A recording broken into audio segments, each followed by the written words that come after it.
Двајца градежни работници од Охрид едва останаа живи откако утрово им паднала дел од плоча од куќата на која што работеле во охридската населба Рача. Од ударот работниците се здобиле со тешки телесни повреди, но во моментов се надвор од животна опасност. Тие веднаш се пренесени во болницата за ортопедија и травматологија Свети Еразмо. Ударот бил толку тежок, раскажуваат очевидци зад камера, што во излекувањето на двајцата градежни работници кои заглавиле под рушевините од плочата, интервенирале возила на противпожарната служба од Охрид.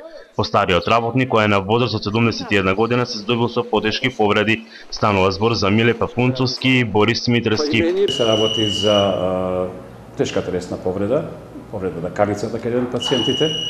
Што се однесува до другиот пациенти, тоа е под обсервација. Животно во моментов не се загрозени.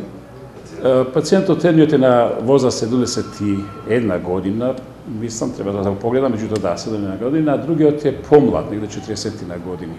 Кој е помладишка ситуација? Постариот пациент, да, тој е тој, на него имало непосредно паѓање на тој градежен материјал. Објектот од кој падна работниците според кажувањата на жителите е во собственост на наши селеници кои живеат во Австралија.